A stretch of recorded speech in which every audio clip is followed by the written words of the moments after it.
Hello, everybody, and welcome back to another episode of Live with Roger Hanson. Today, we have a very special guest. This is BobDub. She is here to discuss some things that we have been discussing about COVID. And in an earlier video stream or a video that she was in, she was talking about New Zealand actually doing an inquiry on COVID, and I found that interested. And plus, they were discussing politics that were taking place within New Zealand that I found interesting too. So today I've invited her onto the show, and I want to discuss that with her. But first, I want to let her take time to introduce herself. Now, you agreed before we do that. You did agree that they can ask you questions while you're talking, right? Absolutely, yes. Okay. So with that being said, I turn it all over to you guys. Be nice to her. She's new to our group, so don't hurt her too much. Okay. Don't hurt me, don't hurt me. I didn't do it. Okay, guys, so let me tell you about myself. I was born in colonial Africa in 1964, which was at the beginning of the Bush War for independence between the British colonials and the native Africans. And it was said in the whole of the world that it was a racist war, but it was in fact what we believed. It was a war against communism, where the communists had come in and forcibly captured people, taken them to training camps, given them weapons, and sent them back as terrorists to kill their own people. And it was a very traumatic way to grow up. And it ended that when I was 18, the British colonialists pressured the Rhodesians into acknowledging defeat. Basically, the money ran out. So at that stage, they changed the name and the flag of the country, and I became what I call a world gypsy. I now no longer have any loyalty or any commitment to any person or any place. I am an anarchist, if you like. I believe that we do not need to have politicians and political ideologies coming into our countries and destroying our way of life. We are just people who do the best that we can and get along with the people that are around us. So yeah, that was my early days. I married a South African man. I went to university. I married a South African man. I went back to what had then become Zimbabwe because I wanted to be part of this non-racial rainbow nation that everybody was talking about. And instead, I encountered a lot of very, very severe racism and bitterness. And long story short, we got deported because my husband was South African and they were still involved in the apartheid war. So I ended up in South Africa, and my relationship became very abusive and nasty, so I left. And then, unfortunately, I got straight involved with another soldier, and the relationship became abusive and nasty. And he became an alcoholic, and things were just horrific. And so in the end, another long story, but my mother-in-law didn't want me to divorce him because she was a very, very intense Baptist woman, and she felt this was a terrible shame on her family. So she made a deal with me that if I came over here to New Zealand and immigrated and brought her son here with me for what she called one last chance, then that would solve all the problems. So we did that. We came here at the beginning of the 2000s. I think it was 2002. I landed here. And yeah, surprisingly, it didn't work out. And I had he became an alcoholic. He became a full-blown alcoholic. And I couldn't integrate. I couldn't accept. Somehow I just couldn't manage to pull it off and be the breadwinner. So I had a mental breakdown and ended up being put on the benefit in New Zealand. And from there, things continued to get worse. And when my first marriage had broken up, I had sent my two eldest children to my parents in America to try and get them away from the abuse and the nastiness that had followed up. And so they had a wonderful education in Texas, and were then reunited with me in the 2009-ish. And in that time, things had become more and more difficult in my personal life, and I had been put onto antidepressant medication, and I had become a zombie, an absolute, like incapacitated. I couldn't cope with anything. So I hobbled through my life as best I could, tried to bring up my other two children who hadn't been in America, who'd been with me. And we lived in a council house, and we were on the benefit, and things were very hard. And I got to a place where I realized that I couldn't keep on taking the advice of the socialist mental health system here that kept on telling me, that I just had to look after myself and be gentle and things would come right and blah, blah, blah. And I realized that I had to pull myself out of it myself without the help of the mental health profession. So I went back to university and I did an arts degree.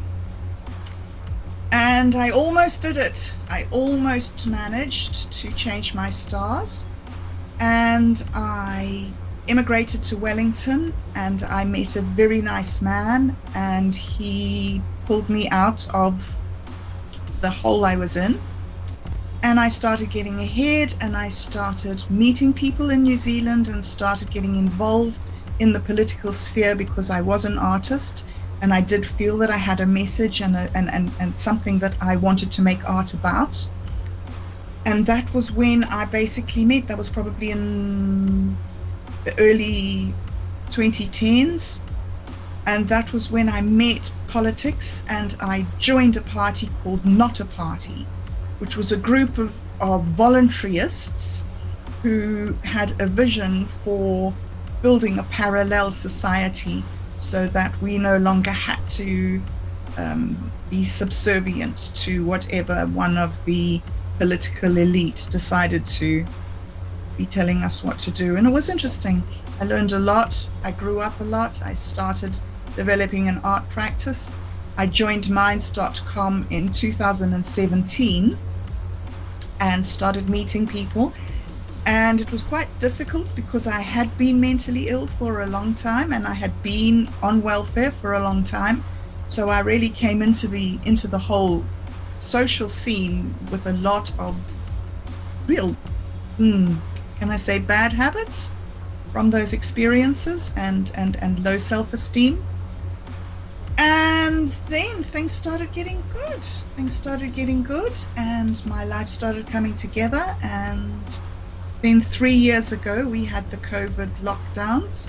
And towards the end of the first lockdown, my 25-year-old daughter committed suicide. And so that threw me way back into a place well before anything else. So that's been a struggle. These last 3 years has been a struggle to try and come to terms with that. I started, because I have withdrawn so much from society during all the stuff that I've been through, sort of developed an inability to bond with people and to communicate with people. So I had withdrawn very, very much, and I live with my partner on a kiwi fruit orchard, his kiwi fruit orchard in Tauranga in North Island in New Zealand. And during lockdown era, I was able to go walking through the trees, and Carly was here with me, and we were locked down together, and we did things. We planted vegetables, and we watched birds, and we picked mushrooms. And then she left, and I was left walking through the trees with nobody to talk to. So I started talking into my cell phone, and I started just trying to come to terms with what had happened and where I was. And I started putting up my little rambles on YouTube as a discipline, as a thing to make myself accountable, so that I actually, felt that I was alive, that I wasn't some sort of spirit walker. And an extraordinary thing happened, an absolutely miraculous thing happened, is that what I call God's army came and found me. People who I had known on minds.com started listening to my videos, commenting on them, and offering me support and advice. And one in particular, a Buddhist guy who became my admirable friend, started listening to me and helping me and giving me talks to listen to and things to understand. And it was extraordinary. It bypassed so much of what for me had become in this whole journey that I'd been through. I had experienced the Christians around me as becoming increasingly more judgmental and punitive and blaming. And more things were because I hadn't been a good wife. I hadn't been following the Lord's way. I hadn't done this and that and the next thing. And I met this man who gave me a whole different language where I could speak about my skillful and unskillful behavior, my karma, my choices. And he taught me how to meditate. And so I began to meditate, and it was extraordinary. It was extraordinary. It's like mind control. It's like a miracle. He did more for me with teaching me that, did more to help me with meditation than mental health helped me in 20 years. And so I have become a meditator now. I'm still a Christian. I'm a very different sort of Christian from the sort of Christian that is common these days. And I was going to say something profound. Yes, and I have stopped taking the psychiatric medicines probably about 5 or 6 months ago. And I am now controlling my symptoms and my life with meditation and with the help of what I call God's army, who are predominantly Otto X, my admirable friend, and Chris Do Better and Rush of Waves, who have helped me to start moving away from just wandering through the trees, rambling and doing stream of consciousness stuff, to actually doing content. So I have a show with Vince that we do every week that I ask him questions about current events and he answers them from the perspective of his own political movement, if you like, party, I don't know if you'd call it that, which is called the Alternative Center. And we are now expanding, and we are adding that was a 10-minute show that we've been doing for about a year. We're expanding now, and we've just started a podcast where we look at what is happening in New Zealand politics, because this election has really changed things, turned everything on its head, as you alluded to earlier, Roger. Mm-hmm. And we're hoping to add another live stream where we talk about philosophy and ways of looking at the world, and also alternative medicines like psychedelics and like cannabis, ways that you can monitor your own internal emotional state and adjust it so that you can cope better.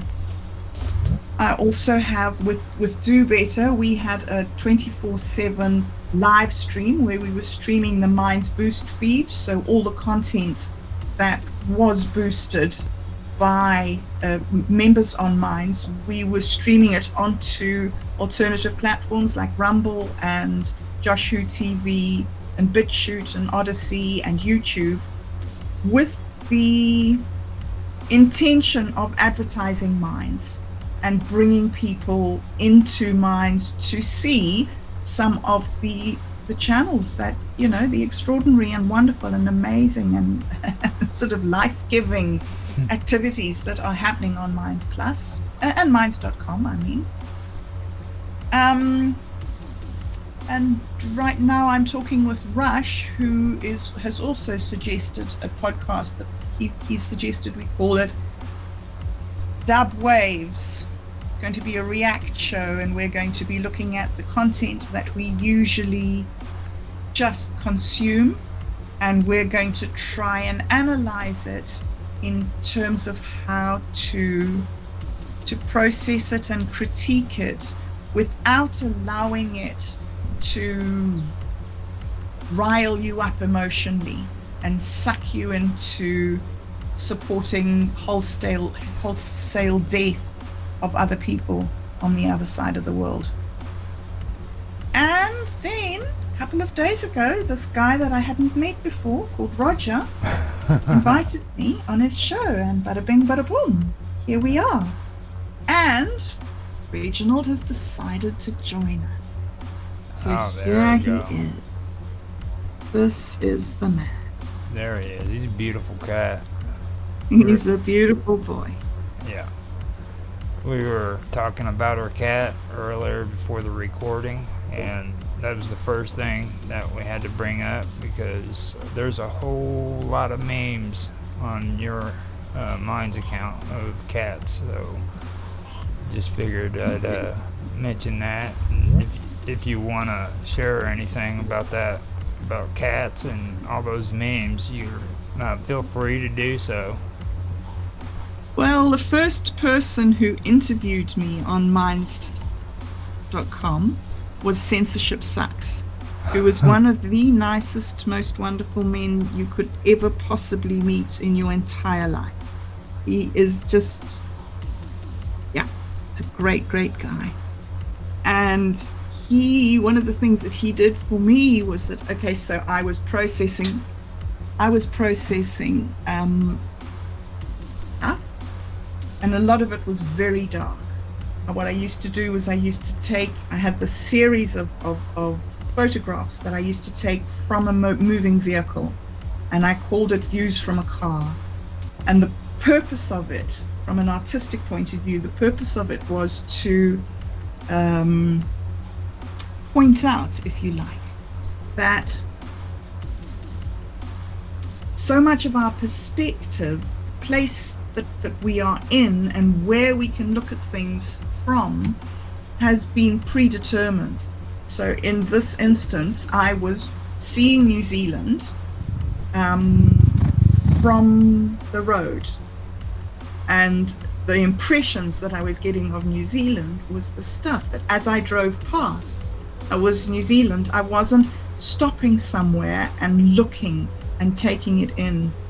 Anyway, so that's another project. But I also used to take some of those photos and work them through in a photo editor and change the beautiful sunshiny day and the gorgeous green paddocks, and I would change them into dark and dismal and miserable places because it was a sort of therapy thing. Why am I telling you this? Right, Censorship Sucks. So Censorship Sucks was so sweet to me because he loved Views from a Car, but he really, really hated the way that I was destroying the beauty around me. And yeah, he pointed that out to me. He's had me on his show for a couple of interviews. And at one stage I changed my icon, my Minds icon, from Reginald Sir Reginald is his name. And so I changed it from the sweet little harmless cat that was representing me to some horrendous, horrific horror story icon. He said, change it back. He said, I've made your cat famous. You have a famous cat now. Go with the famous cat.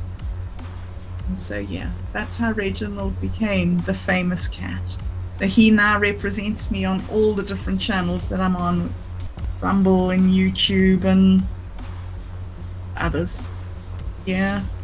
And he's a sweet boy, you know. He's not beautiful. He's not got a shiny coat.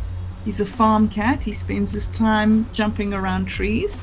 I've made quite a few videos of him actually while I've been down on the orchard working. One of the jobs that I have here on the orchard is to inject the roots of the avocado trees with I've forgotten the name of the acid.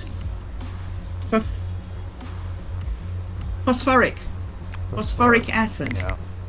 So we get the roots get coated in a fungus called Phytophthora, and because of that, the hydrostatic pressure of the trees doesn't kick in, and so the water that's sucked up only goes sort of a quarter or a third of the way up the leaves. So you get these great big branches that look like dead branches sticking out at the top of the avocado trees, where the water doesn't get up high enough to feed the leaves. So I inject the phosphoric acid into the stem of the tree, and it goes upwards into the leaves. It gets distributed evenly between all the leaves, and then fed down again to the soil. And when it gets fed down, it osmosis out of the roots into the soil and kills off the coating of fungus. So that's one of my major jobs here on the orchard. And Reginald is my supervisor. Comes down with me, he checks that I'm doing the work, and I take videos of him. And when I started doing videos, you know, I would get 5 or 6 views, and I would be amazed that there was people that wanted to listen to me. And then when I started putting up videos of Reginald checking out the trees, I would get 30 or 40 or 100 views. So he has a way better opinion, more popular opinion than I do. Way more popular. Hey, Rijo. He's a beautiful cat. I still say he's a beautiful cat. He's a lovely boy. He's a lovely, lovely boy. Yes.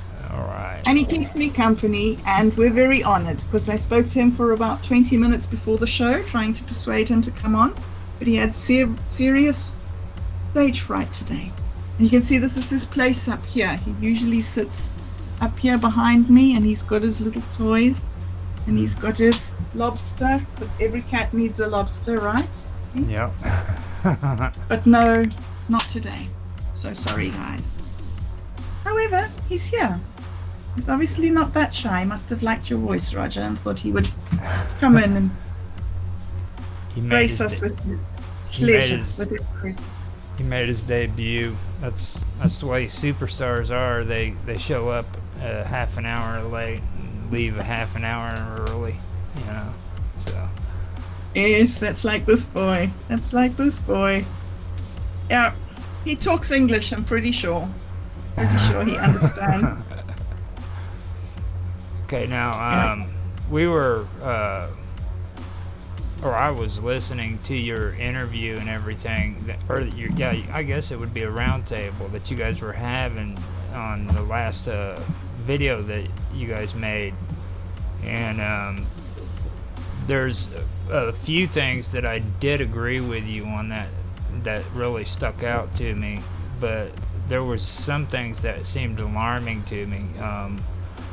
Well, first of all, I was wrong about the Green Party, and you pointed that out to me before the stream. I thought that the Green Party in New Zealand had taking the votes from the Labor Party, and you said they didn't take all the votes, but the elite, a lot of them turned to the Green Party, basically, right? Now, Yes. now, first of all, before we get into that, I wanted to kind of go through what the Green Party is in New Zealand, because like here, see, the Labor Party here would be the equivalents of the Democrats here, which you guys mentioned. But with the Green Party, they're the left too, but they just openly admit that they're socialists. They have no problems with it. And then you have our Democrats, which are globalists, and they're okay with admitting they're globalists, but they really are shy about saying that they're socialists, which I know they are, you know. Yeah. Now, is that kind of how it is in New Zealand with your parties, with the Labor Party and the Green Party? Could you kind of go into that a little bit for us? It's very interesting here because it's not like anything that I know, because I grew up, as I say, in a very capitalist environment. The Labour and the National are really have been for a long time, have really been centrist parties. They grew together until they were, you know, very much the uni party, and they were just taking turns. You know, you have your 9 years, we have our 9 years. And so that's kind of been the way it's been for the past couple of decades. It's been a very, very interesting thing over the pandemic years, because Labour has become totally totalitarian. And also, I mean, what happened everywhere in the world happened here, but we probably had some of the severest and strictest lockdowns. We had Jacinda Ardern telling the country that the government was going to be their single source of truth, saying things like, yes, she was making a two-tiered society. If you were vaxxed, you were in. If you weren't, you were out. All sorts of really, really strange totalitarian claims were made in the most barefaced way. When they had the freedom protests in Parliament, the MPs and everybody treated the protesters with contempt. They wouldn't talk to them, they wouldn't acknowledge them. They did things like blaring loud music at them from the balcony of the Parliament building to try and make their lives unpleasant. All sorts of things happened that were so completely different that it's divided people, and it has driven this sort of perceived centre uni party to extremes. New Zealand was the first place in the world to give women the vote, and they're very, very proud of it. They're also a very, very feminist country. And when I arrived here in the early 2000s, I mean, there was a transgender politician in the Greens who was in Parliament. So a lot of woke stuff, if you like, was happening back then, but it wasn't remarkable. It was just these were alternative people who were being included in the system.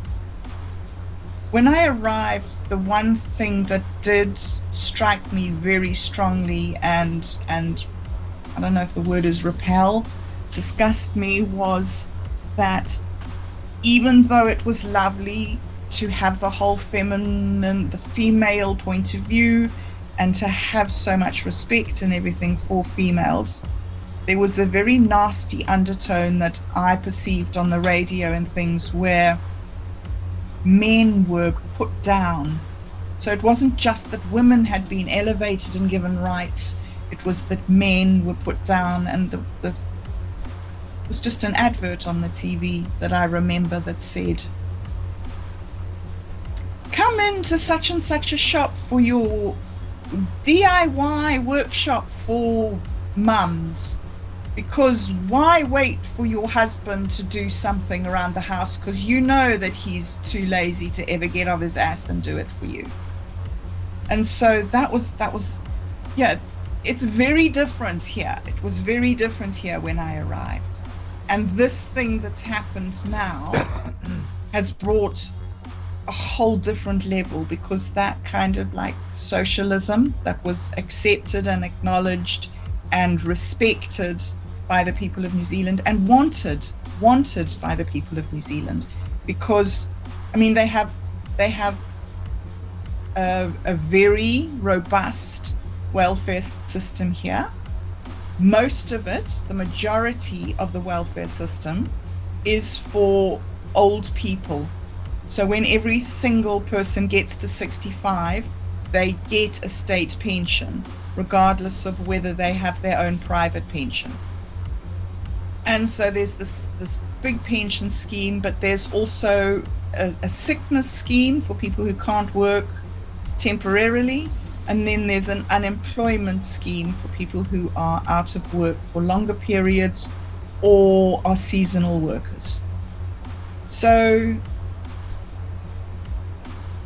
it's always been socialist. The people want it to be socialist. They want to provide for people who are having a hard time. And it's a very generous and compassionate society.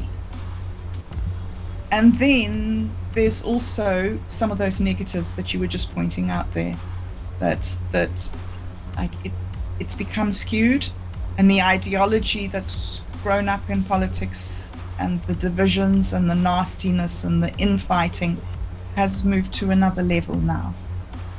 So I'm not quite sure if that answers all your question, but that's sort of my perspective of how things have been evolving over the last 20 years while I've been here. Yeah, that's a pretty good explanation. Before I go on, does anybody who's in the thing want to ask questions? Because I got my first question out, so I'm not greedy. Anybody want to ask something?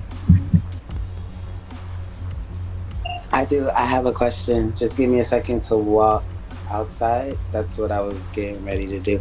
I'll come on. I just if you can give me a second, you can go ahead and ask your next question. Just know I have a few questions. And before I go, I just like to say condolences to you for the loss of your child. And that really made my soul feel some way. So I definitely send my love to you. But hey, just wait for me for a little while, please. All right. You can ask her. I gotta go. Sounds like a plan. I'll see if the other two want to say something. Okay, they're probably just listening. Okay. Hey, can you guys hear me? Yes, we can hear you. Hi, I have a question for BobDub. Is that how you pronounce your handle? Can you explain the significance of your handles? My name is, well, I changed my name 20 years ago for many reasons. If you're interested, I can tell you. But my handle is a shortening of my first name, Roberta, to Bob, for Bobby. And Dub is from W. So it's just BobDub. Most people just call me Bob. Okay, that makes sense. Thank you. I've known about you ever since I joined the Iraq Mars. I think that's where I found you from. Iraq Mars chat room about his book. I think you were on there, or you're not? Yes. Yeah. Yes, So it's finally great to put a face to the name. And glad to meet you. You too. Really great. Yeah. Okay. I think he might have forgot to like do anything. He's busy driving. He gets carried away. Yeah. So I just want to say hi and ask my one quick question. Maybe follow up later, but for now, I'm gonna mute myself. Thanks. Ooh. Oh, okay.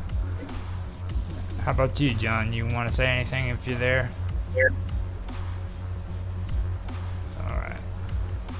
So yeah, when you said that, it was a very good explanation, and like you even mentioned it at the end of you guys' in silent mode. He's what he said. Family asleep. He's from Wales. I can't say England because he'll get mad at me. So he's a Wales man. Interesting. He said, Don't "Don't you you dare." dare." My brother lives in London. But for me, what I got out of that last part of the whole video was when you guys were talking about the arguments and stuff like that. And see, that's happening a lot here in the United States too.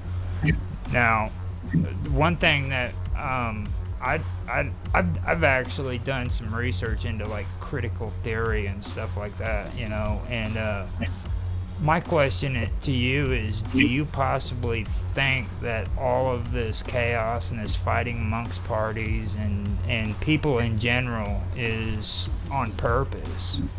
Because for us here in the United States, when Trump was voted into office, there was a huge divide. I mean, families were splitting up. They wouldn't talk. Old friends that were friends for 20, 30 years no longer wanted to be friends anymore. Do you think any of that's intentional, or do you think that's just the way it played out? I think both of those, actually, Roger. I think that as human beings, we tend to focus on differences because psychologically, anything that's different or unusual is usually a sign of danger. So I think that we're predisposed to look at differences as danger. But for hundreds of years, we haven't devolved into such a hideous state as we have at the moment. So I definitely think that ideology has driven it.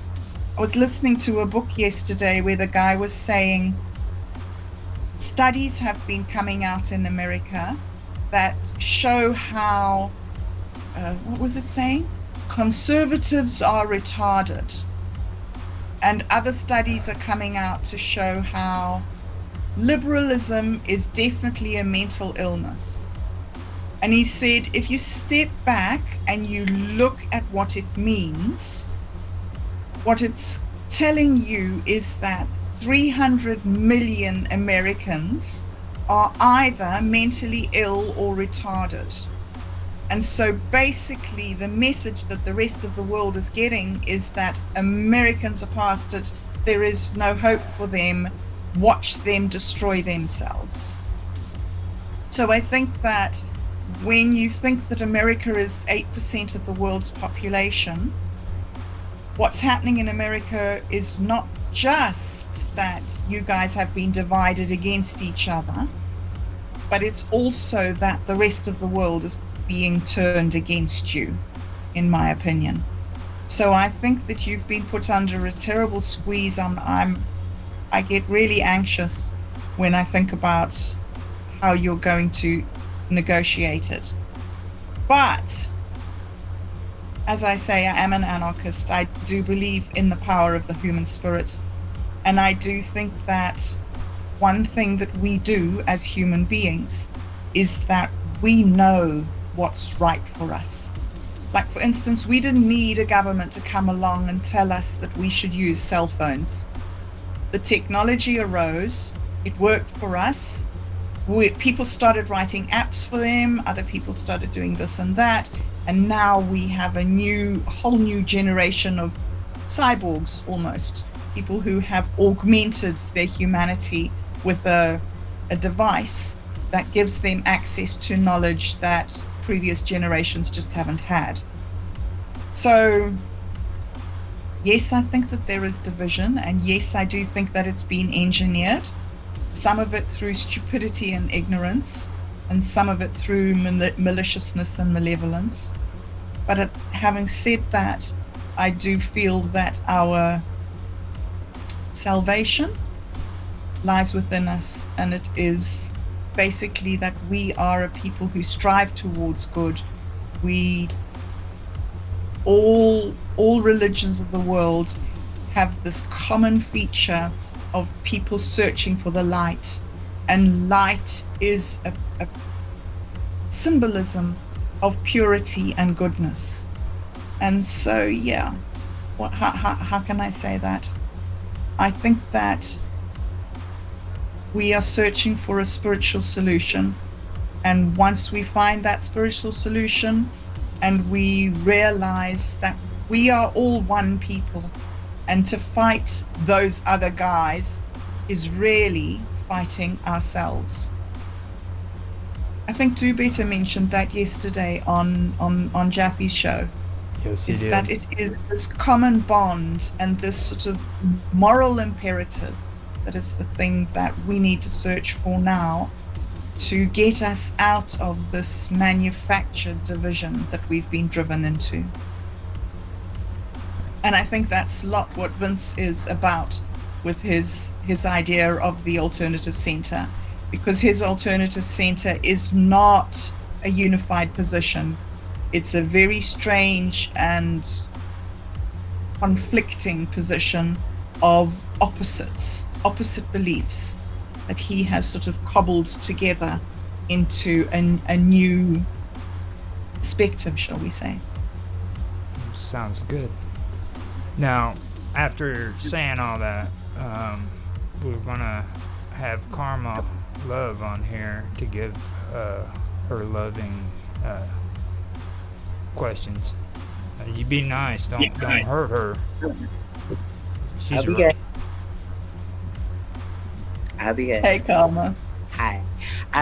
So again, thank you for joining us and sharing your story. I do have a few questions. Mine are a bit personal, and can you let her tell me no? Like, can I speak with? You see how they're attempting to box me in already? I haven't even said anything but hello. I have them on each angle.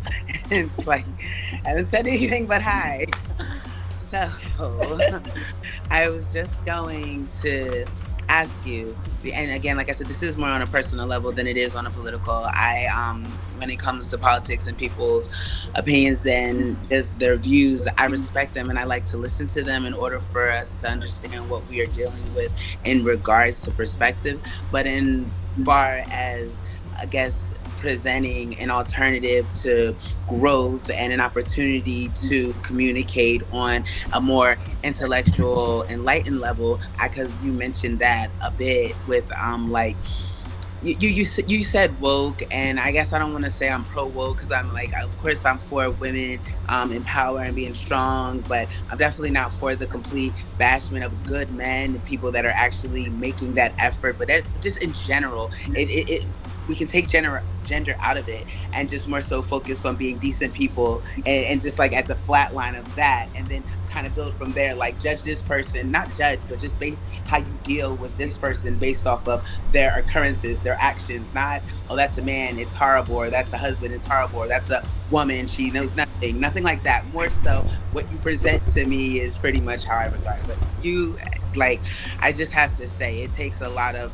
bravery to be able to even communicate yourself, and I appreciate that. So where I am, I'd like to just ask you, like, spiritually and emotionally, because you have gone through a significant amount of trauma, understand, and you're healing beautifully, and you're projecting that healing towards the people that you meet. And your cat, by the way, I have to disagree with you on that point. He is absolutely stunning. I have my baby. I don't have any idea where she's at right now, but your baby is absolutely gorgeous. He's stunning, and when you pat him, you look at his face, and he's so much personality, and he's like, you can see him in there and everything he thinks and everything he says, and it's beautiful. He's He's gorgeous. I like him a lot. And I was gonna come then, but I was outside and it was really loud, and I just was gonna wait. So then now I like to ask you again, like I was saying, just because of your trauma, because of these experiences, because of just like the chain of events, emotionally, you understand. And if you don't feel like answering, please by all means say, that's none of your business, lady. I just met you today. It's fine. It's no pressure. I'm just asking you because I listen to you and I just like to know, how do you feel? How do I feel?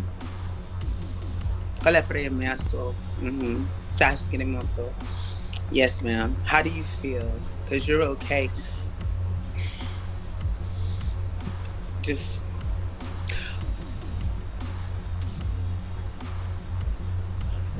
You That's think a loaded question. hey, you gotta clarify that a little bit more, Karma. Like, just how she feels in she general. knows. You may not know, but she knows. Yeah.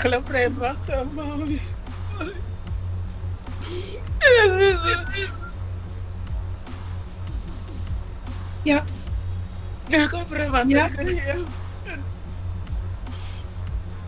She's so Yeah. I know. Yeah. It's okay. It's okay. Yes. I hate you.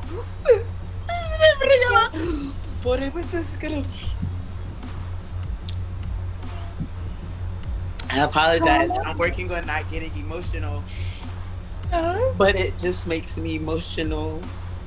Yes. It's emotional. I think that Yes. you're wonderful. You're lovely. Thank you for sharing your heart with me. I am destroyed. I cannot cope. Every single day, from the moment that I get up until the moment I go to bed, is an absolute misery. My daughter is dead. My oldest daughter doesn't want to have children. My second son is a transvestite. He got married and had 2 children, and now he's taking estrogen.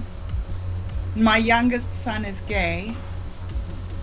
I will never have the family. I will never have the grandchildren. I will never be any of those things that I thought that I was. I thought that I was a woman. I thought that that was my meaning in life, was to be a mom. And I have spent a long time trying to get my emotions under control. And I'm really pleased that I'm able to sit here with you and not cry. Because I would love to be in a room with you where you and I could just cry together, because that is the language of the soul, you know? But we're here and we're talking and we're getting on and we're doing the things that God requires of us to do.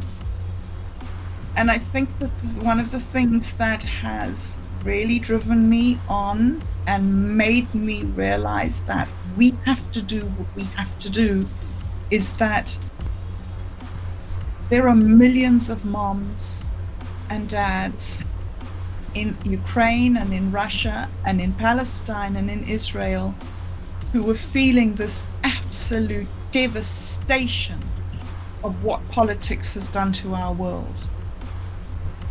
And when I look at those pictures of the little girls on the internet with their breasts cut off, and the videos of the things that are being done to our children are being destroyed. And yes, we are in this terrible existential pain and we are asking these political questions and we don't know what to do. But our pain is nothing compared to what our children are having to suffer. I can't believe that in 10 years or less, we've gone from these people who were having this prosperous life to a world that is just absolutely butchering each other's children and sending them to die with glee. And then you have Canada talking about bringing euthanasia in. When in the election that Carly died in, they had a referendum about whether we should allow euthanasia, and if anybody chose to kill themselves, they didn't have to tell their family that they were doing it. From children, from 16-year-olds upwards. So this thing that's happening to us in the world. They talk about how Bill Gates and them want to depopulate the world. I don't think it is. I think it's we ourselves are doing it to ourselves. Suicide. But it's because they're creating an emotional state. Like, we're in a state of turmoil. Yes.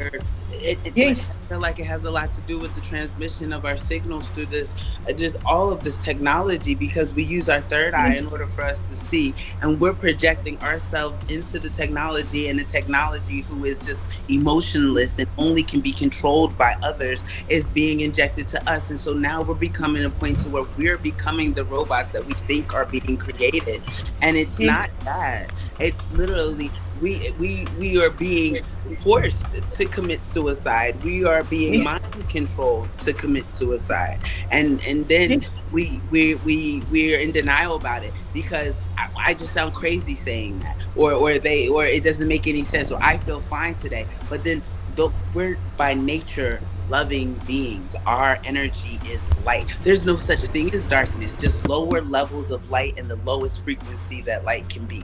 There is still always light, but we're taught that we're darkness in this, the dark souls and darkness, and we keep putting these type of idealisms that is being created in order to divide and conquer, in order to manipulate power, in order to present into an existence in which we are nothing but just useless. Not nothing, because nothing can create everything, but when you're useless, then you're just basically trash and recyclable. And if you're not conforming to the system, then you become a threat. You become a threat to society. If you're not willing to allow these robots and these technologies to consume your existence and minimalize you and make you feel less special with your identity, if you're not willing to accept that for yourself, we get rid of you. And so it's not fair that we have people like you and we have people like me and Rod, and people that are willing to change the world, but our voices are silenced. We're pointed at like we're talking insanely, like, oh no, that's not who you should listen to. They're not making much sense right now. But exactly, there's still hope. I know that for a fact, because I did not speak if not. And also, you said that you feel devastated and you still get up and you do what you have to do. Do you feel like your emotions, the way you feel, are reflected in your actions? Like, whether it be daily actions or just in your routine, do you feel like your emotions are reflected, or are you able to kind of shade those?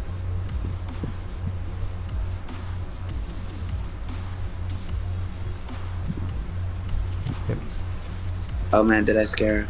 No. No. Oh, okay. I was about to say, sorry. That was Reginald. He stepped on the keyboard. I apologize. It was him. He's so beautiful. Hi, Reginald. Oh, I wish Omni would come. My cat's name is Omnipotence. I wish she would come. She has the most. I know she has the most beautiful la prima. So yeah, you should see her. But she's hiding somewhere. She usually makes a debut. But yeah, being shy. Oh well. My it's terrible. What I found, that's such a big question to answer, Karma. That's such a big question to answer. Part of the mental illness that I have which is a result of trauma, right? Part of that is this inability to control my emotions. So like, for instance, if I'm having a conversation with somebody and somebody says something that I disagree with and frustrates me, right?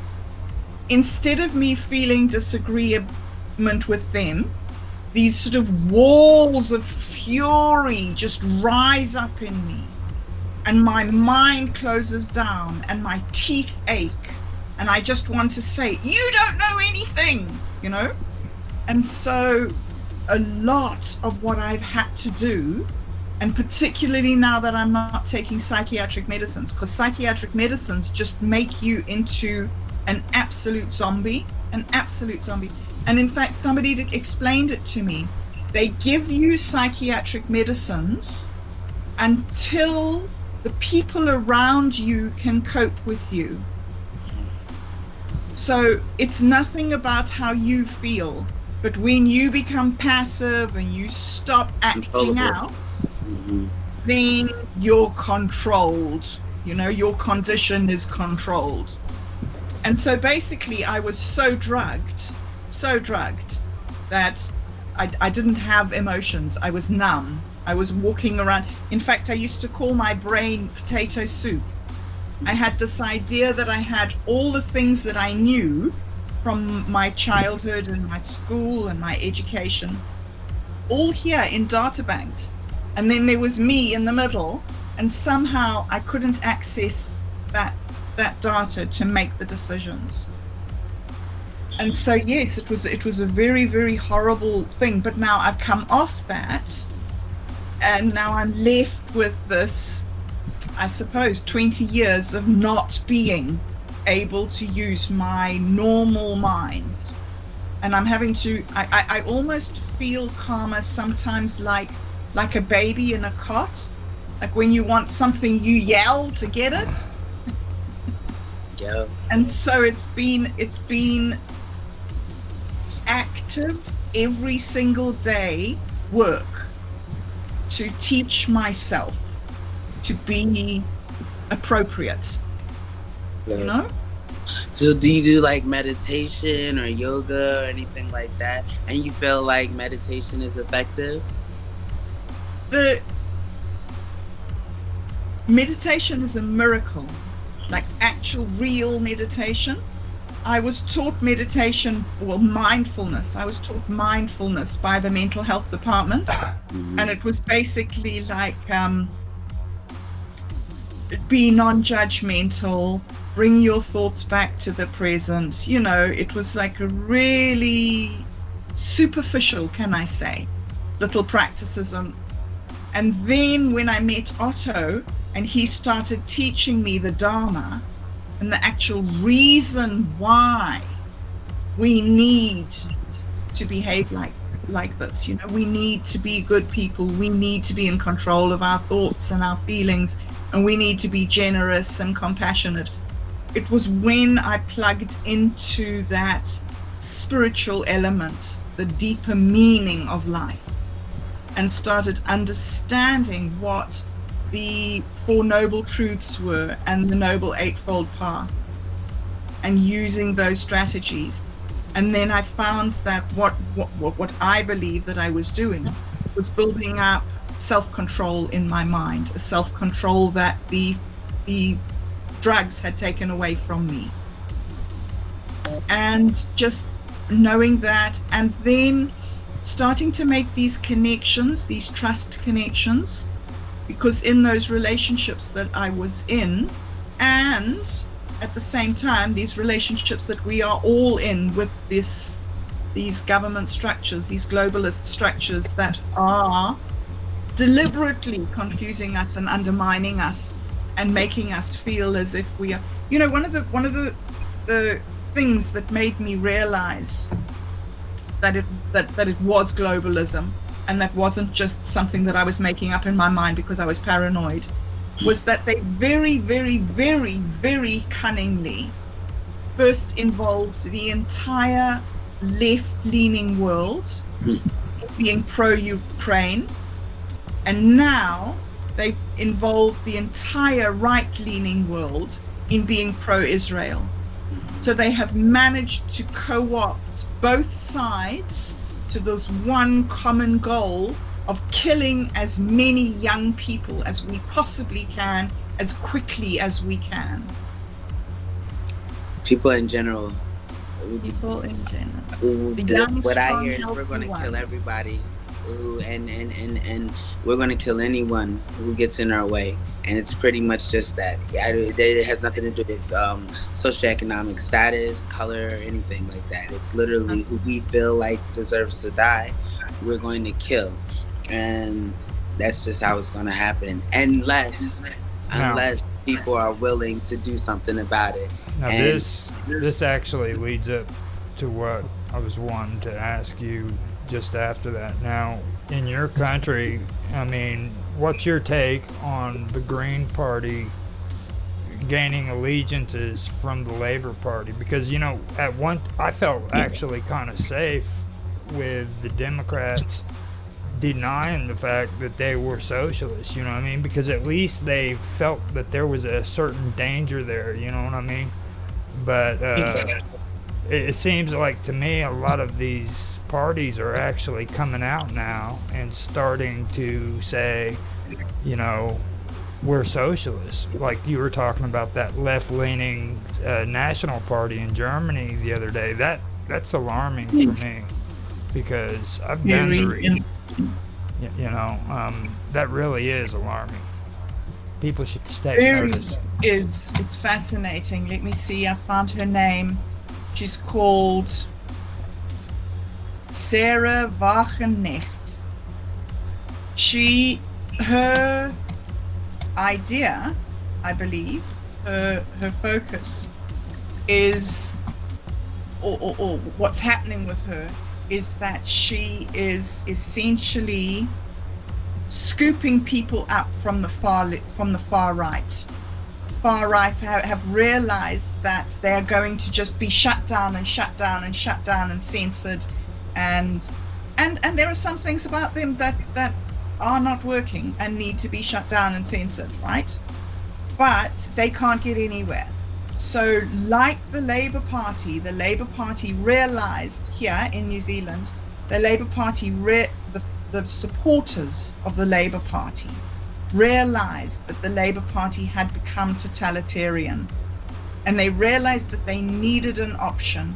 And I think that the only thing that was available for them here was the Green Party, because there is a Maori Party, but the Maori Party has become very racist, very aggressive and angry, which, like, there's a huge history, and they're many justified in many of their ideas, and their hurt is real, so I'm not trying to put them down, but they have become very oppositional and very aggressive, so people don't feel that they can work with them, and also they don't really want white people in them, so it wasn't an option for a lot of people.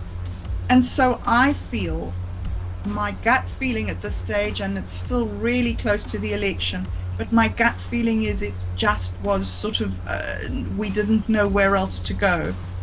And they're filled with young, pretty women with very enthusiastic, very idealistic. And I think that they looked like a very good option. However, a really scary thing for a lot of people is that many of them have come out to be pro-Hamas. And although people are fine here, and there's a very, very strong, sympathetic group of people, sympathetic towards the Palestinian issues, as you would expect from a very left-leaning country. So Palestine is the issues of very, they're on everybody's lips, but terrorism is a completely different thing, a different kettle of fish. And if there's a party that is not going to stand up and deny and denounce terrorism, then there are people who are. So, you know, Roger, it's just so up in the air, and we're in such a melting pot at the moment that it's quite difficult for me to give you any real gut sense. I can see what's starting to happen, but I can't really see where we're going with it. Vince, I think he said on that show that you watched, he believes that the Labour Party's leadership is now in complete disarray, and it will take them 6 to 9 years to be able to rebuild. So it could be that this left totalitarianism is over here, and that the Green Party is going to evolve into something that's more like your Democrats. But then this war between the Palestinians and the Israelis is probably going to be used maliciously to divide people who are trying to come together. Now, when I think of the far left leaning nationalists, that's the one thing that I've always brought up, and I brought it up last night on Pirate Radio. Like, a lot of people had like this misconception of what the Nazis were back during World War II. You know, you'll hear a lot of people calling them far-right nationalists, and there was nothing conservative about the Nazis whatsoever. Okay, I mean, it's even an acronym for a socialist group. It was the Work Party for Germany, you know, and Yes. to me, when you look at the history of how they were actually able to gain power, it sounds almost exactly how things are going or being played right there, as well as what you're discussing right there with the Green Party. Maybe they're not going to converge into the Labor Party. Maybe the Labor Party will just vanish and become the Green Party, you know. So It is possible. Well, the other thing that's happening, Roger, is that the ideals of greenness, which we would call that conservation, have become normalized, and many parties now have green ideals, and many politicians believe that being pro-conservation is the way to go, and that wasn't the way at all in the 1970s. In the 1970s, I mean, we were still fighting for the rainforests. Remember how we were fighting for the rainforests to not be cut down? yeah. Those were the days when we wanted all the paper bags to be changed to plastic bags, and now everybody's changing back to the plastic bags and starting to have paper bags again. Yep. So it's a strange thing. Yeah, we have returned to a previous battles. See, the battles that they were having a century ago have now been woken up, and those groups of people are now coalescing again, and left-wing nationalism is something that people have been scared of for a long time. And when I say woke, when I said woke earlier, Karma, I think that what I mean really, I'm not against. One of my sisters has 2 test tube babies, 2 in vitro babies, and she's a very, very far left woman. She's on her own. She's never had a husband, for many reasons, and she's very far left. She's very woke. What does woke mean? Well, I think that it started as a slur, and I think that it started as a I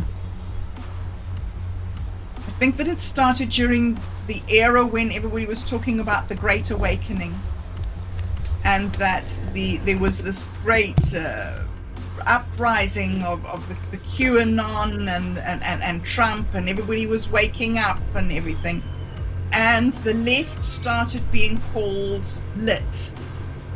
You know, we're so lit. And then they started being called woke. And basically, I think that it's more strategy to just confuse. It's like counter the Great Awakening with calling people woke. But I believe what wokeness is Marxism with American characteristics woven into it. So I think that we're working towards Chinese social engineering in America through this ideology. And I think that they've taken something that was really good and beautiful and lovely, and they've converted it into a means of mind control. Right. That's my own opinion. No, just because like when I first learned about woke, it was more of like allowing people to be conscious of the things that are happening around them and what's going on. But now when I hear it, it's like it means that now that you support LGBT, and it's just like that part of it, I never heard that in the beginning. I thought it was we're supposed to awake to the deceptions that have been going around us. To be honest, in which case supporting the massive movement of the LGBT without me getting Roger canceled is to me the opposite of being woke, because you would see it as an agenda more than you would see it as it's so necessary.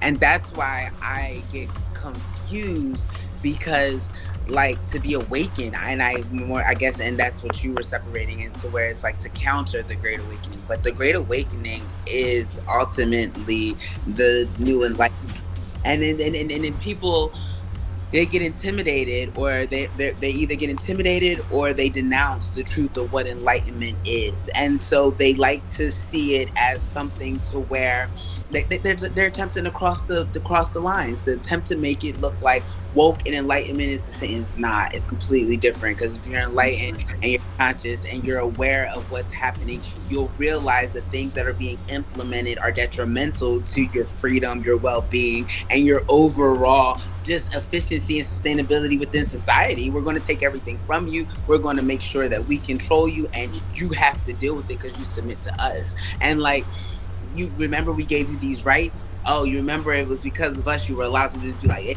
no one sees that part. They see it as, oh, where no. So now I see why people are anti-woke. That's why I asked you, because I get being anti-woke in those aspects, but I know for a fact that it was not supposed to be like that. So it was deliberate distortion created in order to deceive, and I just gotta see. Yes. Yeah, no, I understand what you're saying.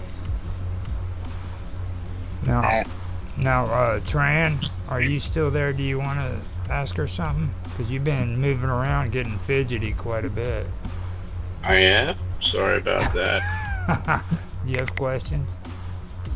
I did, but I forgot about it now. You were talking about BobDub.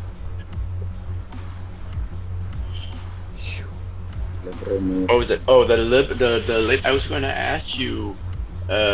Is the Labour Party in New Zealand? You're saying that they're openly socialist? Yes, Yeah, openly. yeah, I think it's a similar thing happened in Vietnam way back when, 1945 or something, when the Communist Party started out. I think they called themselves Labour Party as well. Yes. So it's like the labor class rising up against the landowners and things like that. Yes. Yeah. So Very much like that. The Labour Party's been around in New Zealand for a long time, is it? And they are the ruling party right now? They were the ruling party, and they have, in the last election, not this one, the one before, they got a massive majority that, like,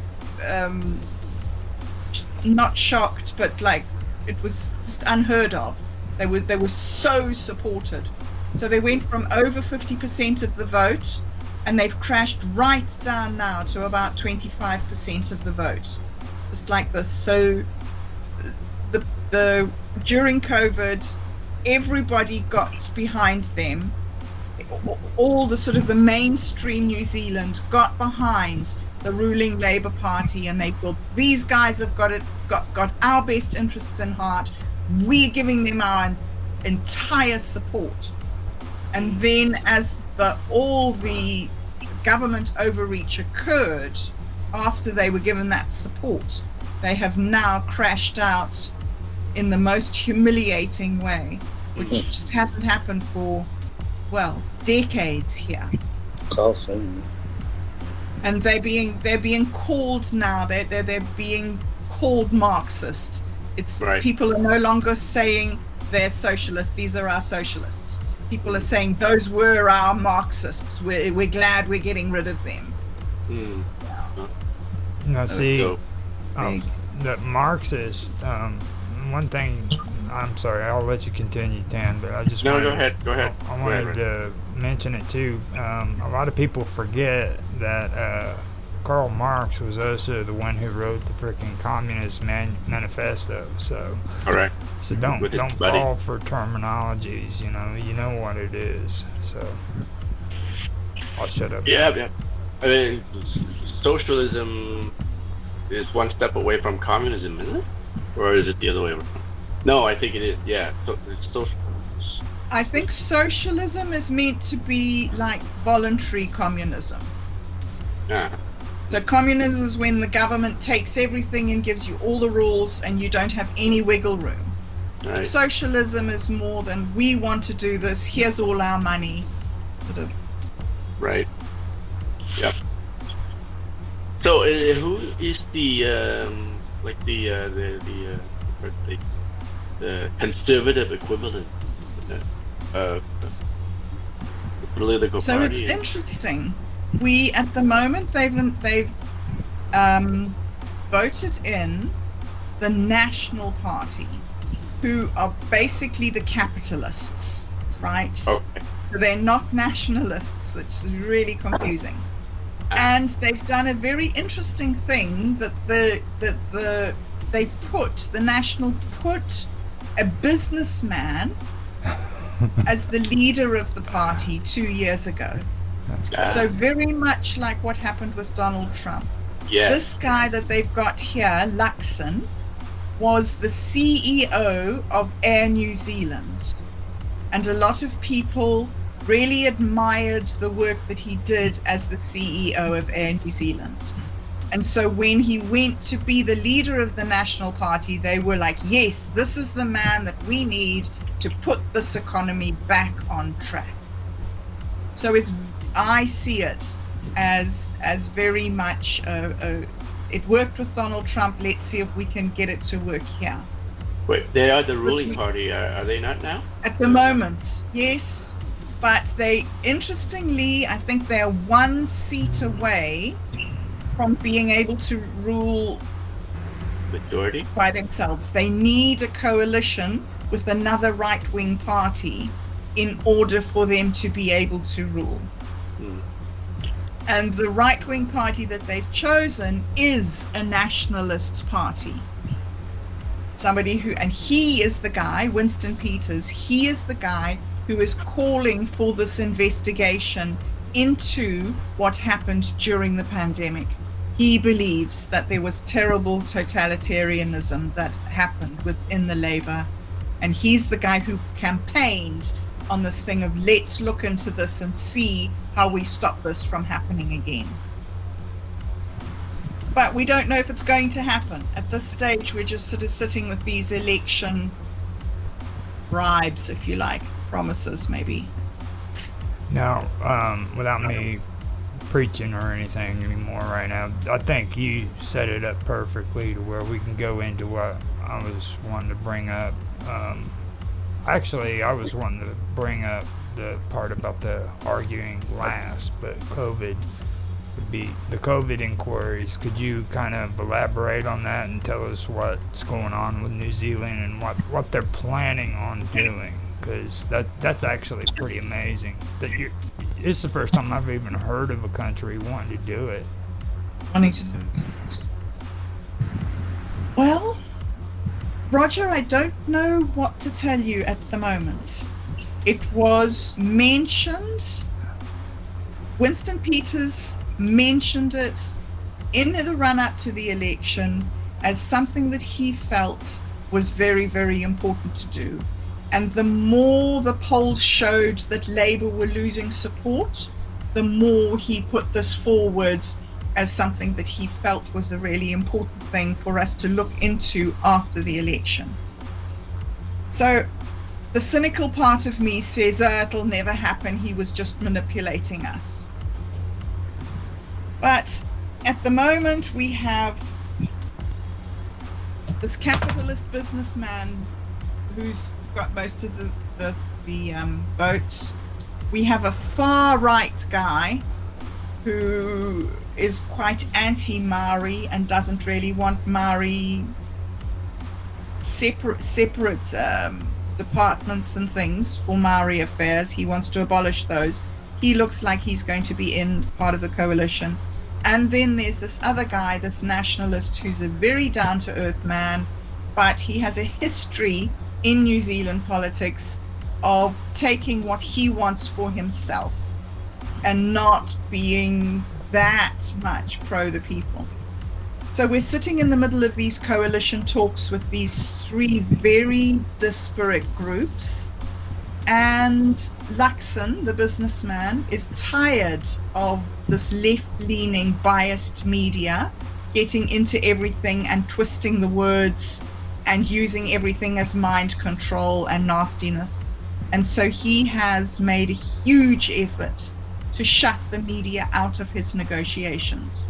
And he says that he's going to have proper, professional, and above board negotiations with nobody sticking the oar in and trying to poison the negotiations.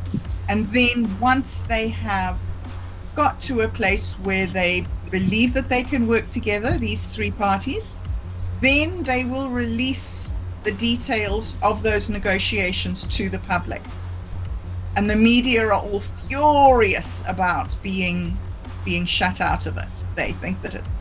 So, yeah, it's sort of a circus, but he seems to be trying to bring some integrity back at this stage.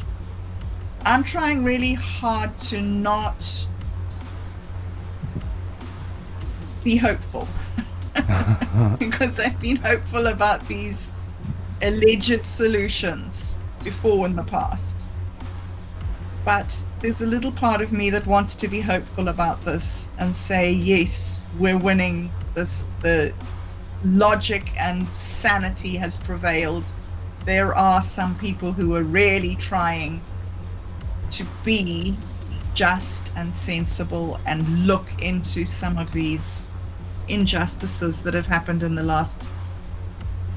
You know, it's interesting because this is the first Labour government in a long, long time that hasn't gone to their full 3 terms. Usually there's a pendulum, they call it in New Zealand. So the right and then the left and then the right and then the left, and they each have these 9-year terms, three terms.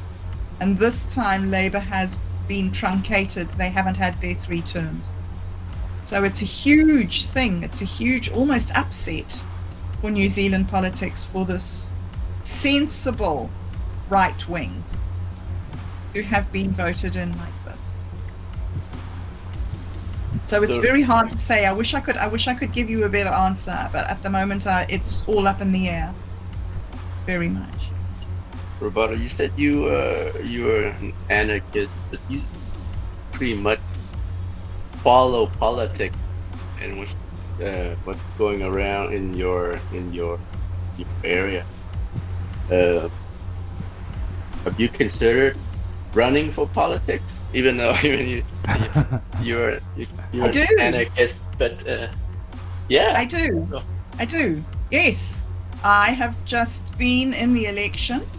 And yes, we stand on a platform that asks people to not vote for us. We say that we're going to do exactly what the politicians do for you, and that is nothing. If we were to be voted into power, we would not take the oath and we would not take the seat. However, it's a protest movement. And you see, although I do feel that the universe answered me because I got 69 votes. And 69 is a very important message, I feel. That's pretty smart. So do you call yourself the anarchist party? We call ourselves Not a Party. And I am not Okay. the leader of Not a Party. That's so dope. That's so dope. Don't Not they too call that a confusing. conundrum? Well, you know, it's not possible. I do believe that the system is broken, and I don't think that, as people say, you've got to get into the system and you've got to fix it from inside. Right. I don't believe that the system can be fixed, so I'm not interested in that. But I do feel that people don't understand that there is an alternative to politics, and they think that if our side doesn't win, then everything's going to go wrong. And my point is that we can do this on our own. We used cell phones without being taught by the government on how to use cell phones. And we have learned to establish communities. We've invented the blockchain. We have learned a way to have trust in a trustless environment. We've learned a way to generate communities. We've seen amazing initiatives, like, for instance, between Israelis and Palestinians on the ground, building communities where people got along with each other, despite the fact that the governments wanted them to hate each other. And so we have the technology, and we have that basic goodness given to us by God, the universe, whatever the word is to describe that thing.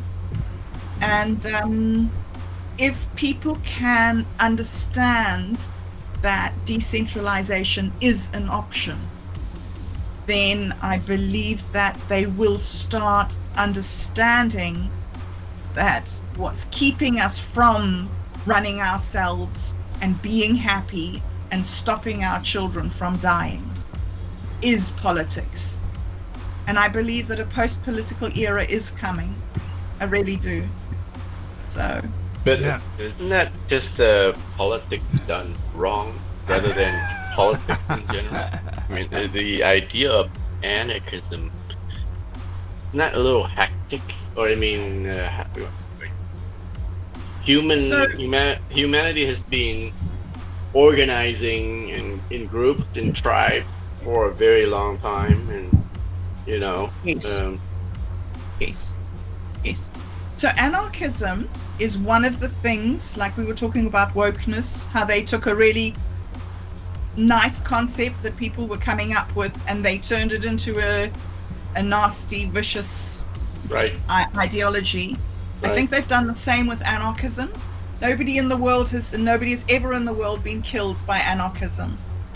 Anarchism means no rulers, but it's a system where there are a huge amount of rules. And in order to join that on anarchistic community, you have to opt into the rules. And while you opt into the rules, you are accepted as a member of that community. If at any stage you violate those rules, like the Ethereum blockchain, for instance, like what happens on Minds.com, if you violate the rules, you are then no longer welcome in that community. So the thing is that people don't really want to get into communities like that, anarchistic communities or voluntarist communities or any of the other words that are used, because they are afraid that they will have to work too hard.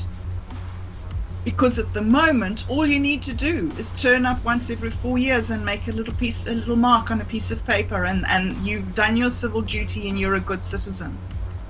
So there's a lot of brainwashing that needs to be undone, and a lot of education. And basically, as in my experience, I'm very old, right? I'm very old and technology is beyond me.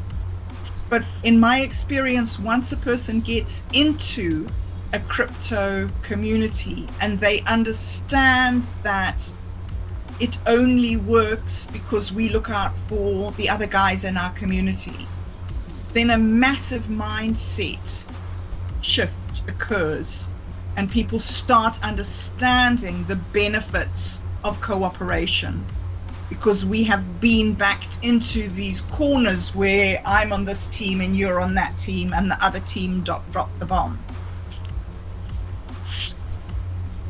So yes, it is idealistic from many points of view. You're right. Very, very interesting. You are very revolutionary idea, I think.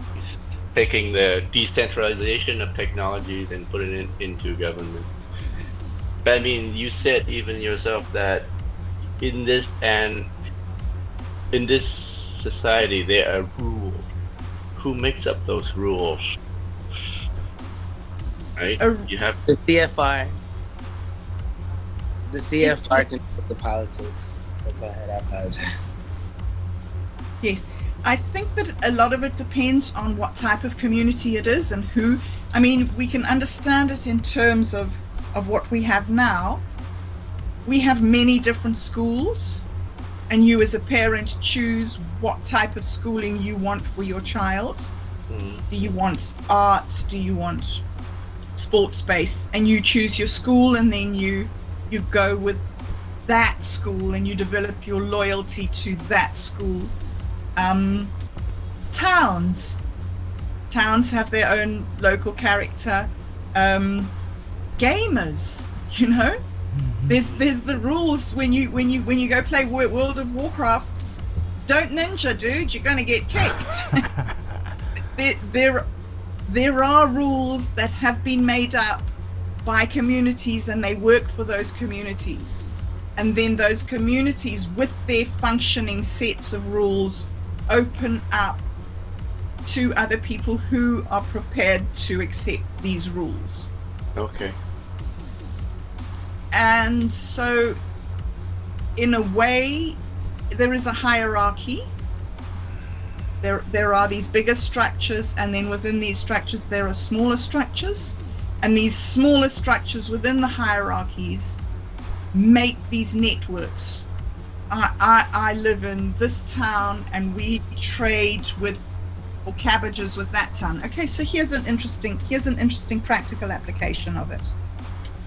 In Tanzania, there is a currency called sticks. So there's a massive poor community, people that the capitalists won't look at. They can't have bank accounts, they can't have homes, they can't become part of the mainstream society because they're poor. And so they've invented their own currency, which is called sticks.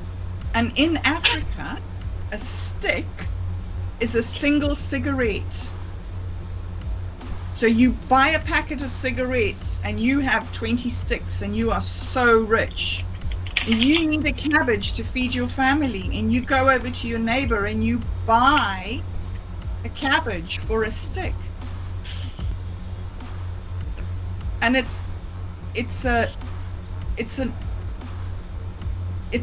economic community. Everybody knows the rules and everybody conforms to the rules. And it doesn't rely on the economy of Tanzania. No. Nobody asked for permission to do it. It's not taxed. Nobody can tell. You had some readings, didn't you, that kind of covers all the stuff that you wanted to read when we first started. Does it cover any of that? No, not really. The things that I had to tell you were from this book that my co-host wrote. It's called Clown World Chronicles. It's by Vince McLeod. And it discusses the alternative center. No. So there is a little bit about, but no, not this exact thing. Okay. Now, but I mean, I still, if it's okay with you, I don't know if you would want to stay. We're way over anyhow, which is cool with me. But I just, if you want to, you can finish what you're saying there and do the readings, and if you want to stay farther until that's done, that's fine with me. I'm sure these guys wouldn't mind either, but because you've got a really good story. This is cool stuff. Yeah. Wow. Cool. Oh, thank you so much. I didn't mean to interrupt you. I just wanted to ask you that so we could find out. So Well, Before you go, Roberta, one question before you start.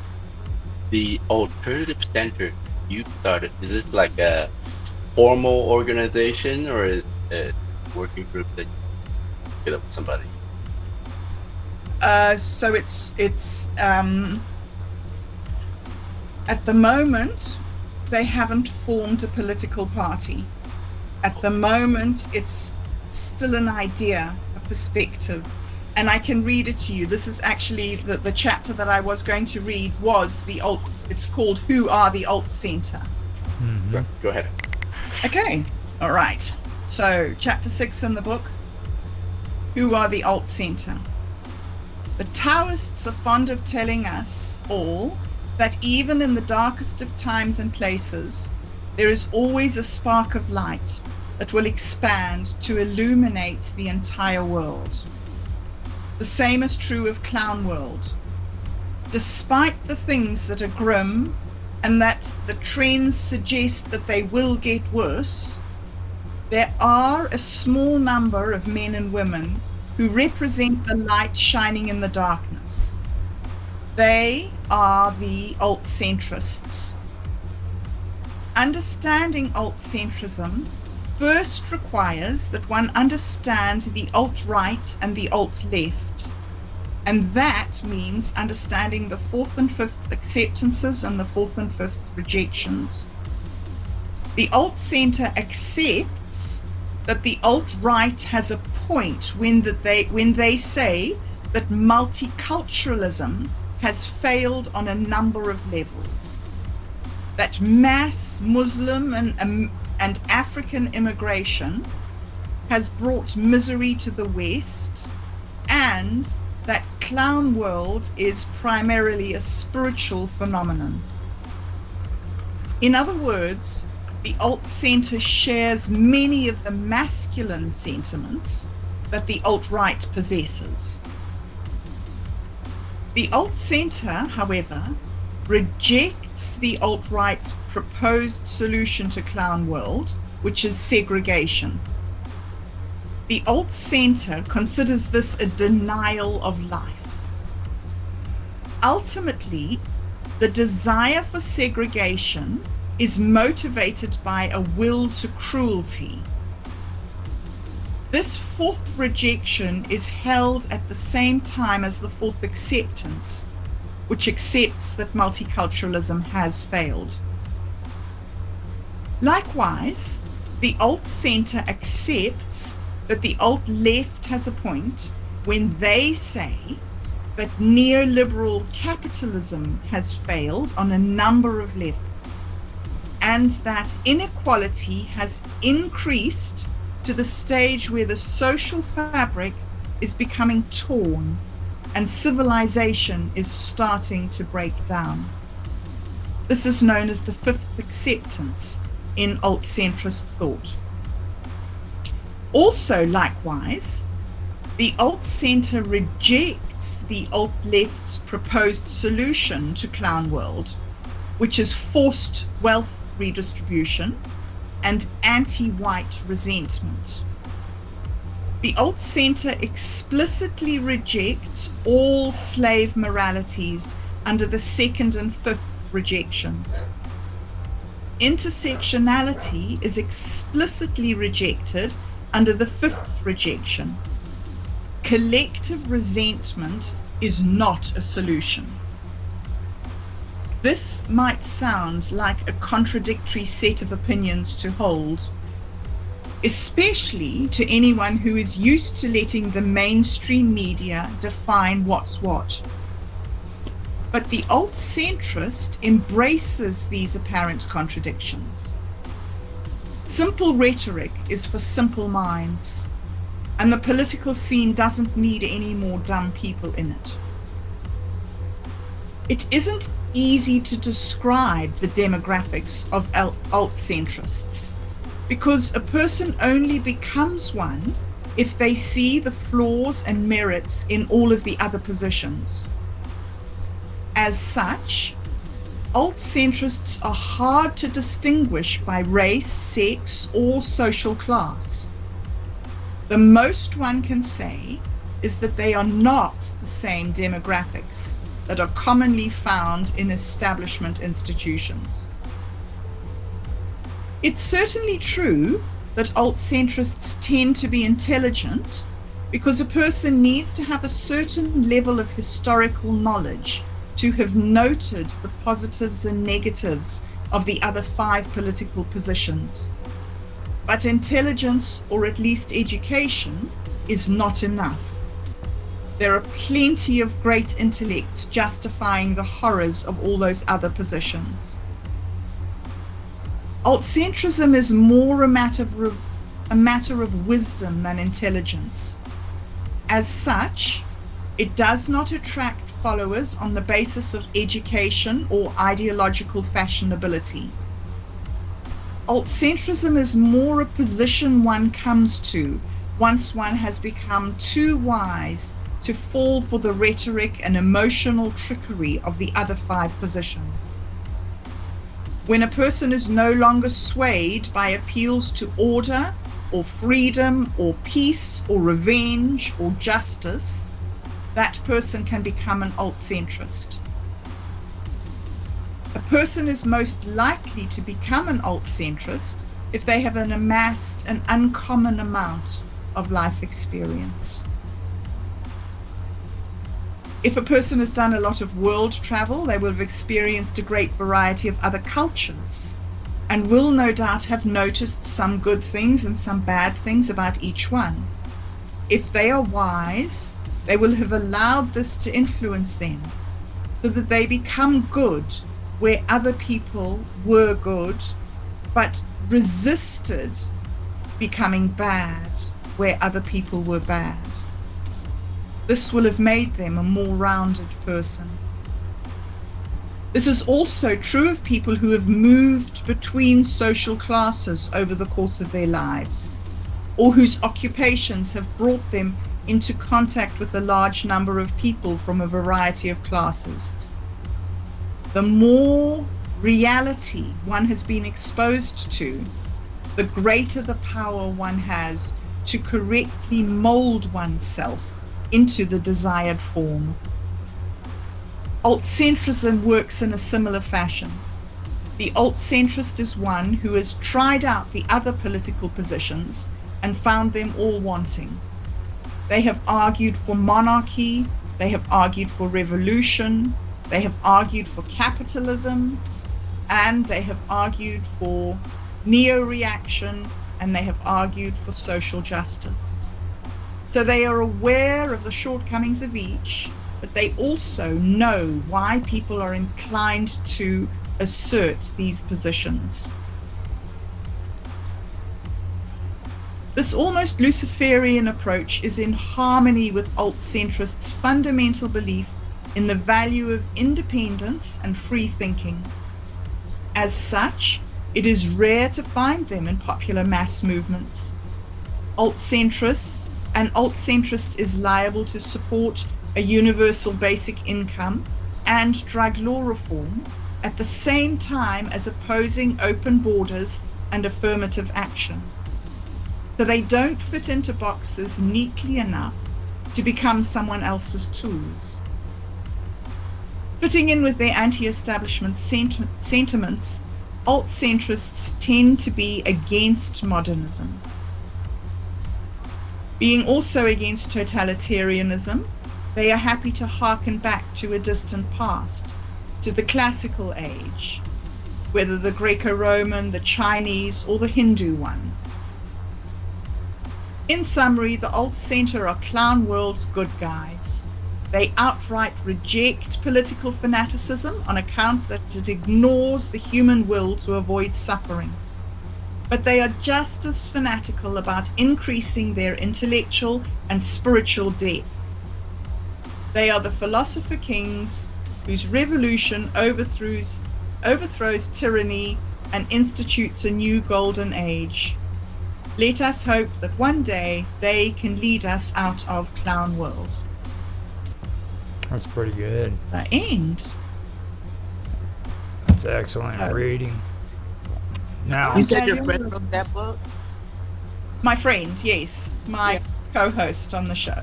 Is there a link to it or something like that? Oh, absolutely. Let me. Yes. He actually has had it banned off our local site, so you can get it on Amazon. I will post the link to the Amazon site. Yeah, I'll post the link to that. now, if you want, put that also on the 24/7 chat right there, and that way, because whenever I close this out, I might forget and not put it on there, which I have a habit of doing sometimes. Okay. Yes. Just Yes, so I you, know it's hard. just so you know, Tan's the brains of this operation. Him and Mark are the ones who do all the. Him and Mark and Karma. Now Karma keeps me in line too, so it's like I just sit here and try to look pretty for her. Well, you are magnificent. It has been so awesome. So Mark and Dan. Mark and Dan. Tan, TH right there. That Oh, Pan. Okay, Pan. I call him Tan. His real name is Tan Hai Tran, but I'm here. I'm here. Pan. It's Pan. It's Tan. I like Tan, so I told him I'm taking it back to the way I used to call him, because like Sure. Tan, That works. This works too. I love that name. That's just awesome. Uh, But yeah, but you're Thor, right? You're I wish. Thunder. I'm Why did you call yourself Thor instead of Chocolate Thunder? Chocolate Thunder. That's what I was nicknamed that by Carmen. I'm Chocolate Thunder on her show, so Carmen. Oh, really? Interesting. yeah. Isn't it?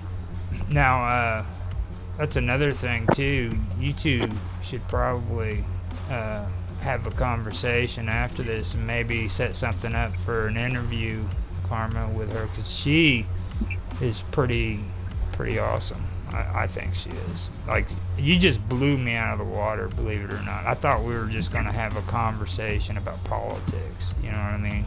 And you just like blew me completely out of the water. The Well, reason, I'm so glad you've enjoyed it. that's amazing. I mean, you've had a lot of good stuff to talk about here, and I'd like to invite you back to the show sometime if you'd like to. Come back. Yeah. Anytime, every day. We're here every single day at 6 p.m. Eastern Standard Time. I'm part of the conversions, so you have to get the boys to do that. But yeah, every day. If you see Roger goes live, because I think he dropped the link for you to join for 20% now. So he'll drop the link. If you can pop it, if you feel like it, please do. Yeah, Wow, I'd love that's to. wonderful.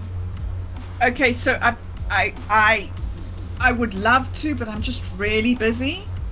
So I couldn't commit, but Anytime. Not every day for sure, but we definitely should do like a follow up to dive deeper into the various aspects of your very interesting life, like your spiritual meditation, the life experience that you've gone through.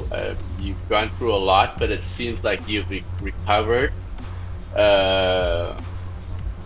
It looks like you fully recovered from it, and you're able to talk about it without being over emotional about it.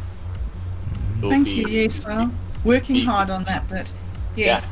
Well, I'd love to. I've loved meeting you, and I've loved hearing about you, and I love it that you ask me the questions I don't really get to, like, sort of justify my opinion.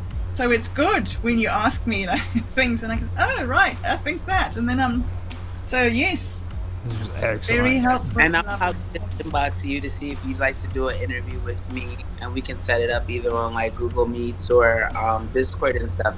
And then I posted. But I have so much going right. I'm not gonna waste time. I'm gonna reach out to you as opposed to doing it because of anything else. So, but it'll be within like the week or so we can set something. I would love to talk to you, Karma. Thank It you. was I just appreciate it so much. such a lovely experience meeting you. So Now- lovely. Let your co-hosts know too that we are late nighters. I mean, most of the time we stay up late. Like Tan will talk all the time about him going to bed, but he never goes to bed ever. I mean, so if you and him want to come on at some time together, Yes. you know, you're more than welcome to. Just let us know. Thank and- you. And we'll have both Okay. of you on here because I listened to your guys' video. That was amazing. You guys are really good at what you do, and I just have to give you kudos on that. It's such a good Wow.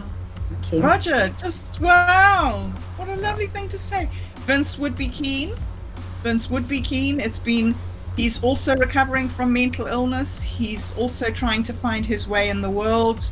And I know that one of his goals for this year has to be more social. So I think that he would welcome an opportunity for that as well. So I will pass that on to him, but I'm pretty sure that he would like that. Okay. Is Thank you. Reginald around? Omni came. Is Reginald here? Is he around to say hi? Omni, would you like to say hi? I saw that Omni came, but no, Yeah. Reginald just left. See? Next time we'll have to introduce them. Yeah, see if they would like to have their own jitsi meeting, right? Yeah. I wish she was shy. She gets shy though. She has some stuff she's gonna run. She doesn't like to come for a little while and then, but she has the Yeah. most pretty yellow eyes. Like, yeah. Really? Oh, I'd love to see that. Oh, how great. How cute. All right. Now, Well, guys, thank you. Thank you. now before, Where are we? Where do we see? Where are you most active on Yeah. on mine?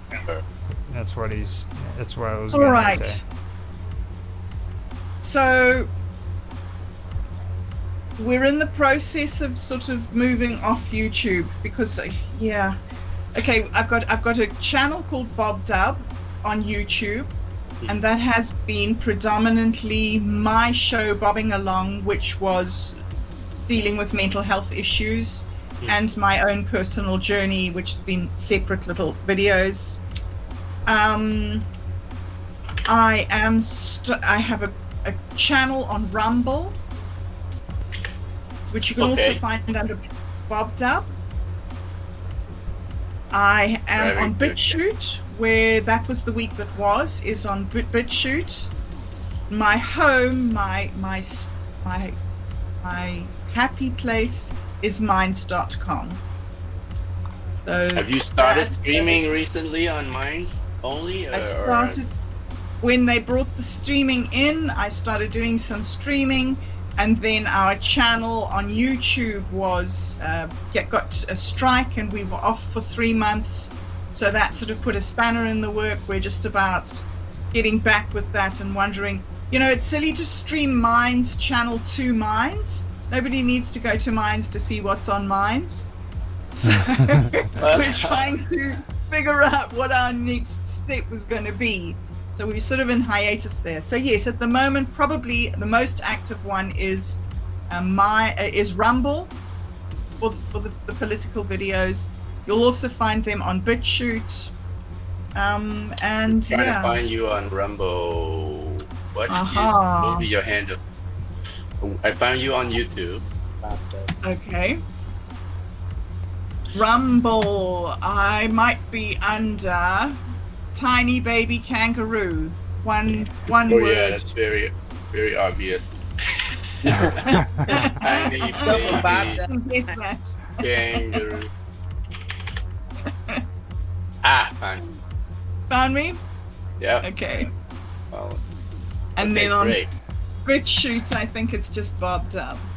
But BitChute's so difficult to use. It's so slow, and And just for reference, okay, this is the most excitement I've seen out of those two. Like, especially Tan, he's like trying to search down your account and everything. Trying to hunt her down.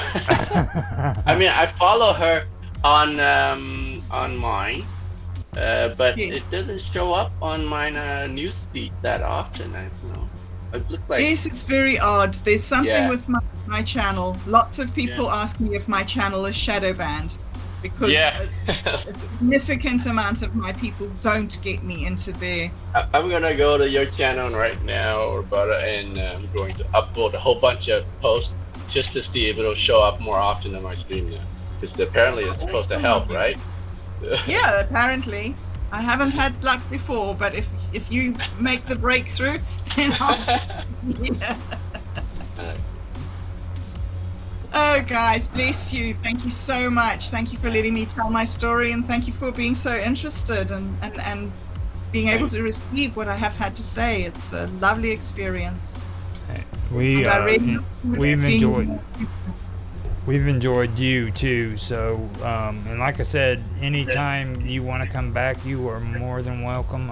Any day of the week, like Karma said. And you guys want to say your goodbyes? The Wait, most interesting Roberta, thing- one more plug, Roger. Roberta, I mean, if you're very busy, but maybe once a week we should get together as a mind community. Like Roger has this Friday night roundtable, Friday evening, in our North American time. I guess it's like Saturday morning. It for goes you. all day on Wait, Friday. he also starts very early, like 1 p.m. 1 or noon Central time, so it could be like evening your time. Maybe once a week we should get sync up with it's as a community and chit chat, Okay, right? awesome. That would be Yeah. lovely. And, Yeah, well, maybe you can come on our show and Yeah, give for your sure. opinions, and I can Likewise. ask you about how you think. Because Likewise. Yeah. and That's just what it's about just you. to add to that too, the round table that he's talking about is a 6-hour long event. So it starts at noon my time and it doesn't end until 6 o'clock. So I People mean, just drop in and out. They don't stay for the whole 6 hour except for Roger. So, okay, that sucks. You you can come in your time and then do your bit, and then it's gonna be your dinner Okay. time by the time some of us join. So yeah. yeah. Without any pressure, whenever you're available and you feel up to it, you're more than welcome. But never feel obligated unless your schedule permits and you say, "Oh yeah, I can do that," then do it. But we definitely would love to have you. Bless you. Yeah. The sweetheart you are, Karma. Thank you so much. Thank you. Thank you. For the I love. love you. Come on. All right. Okay. Thanks again, See Roberta. you later. You guys have a good Yeah. day. You as well. Thank you. Be safe. Bye, guys. Bye-bye.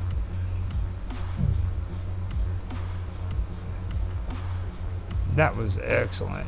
I mean, that was just amazing.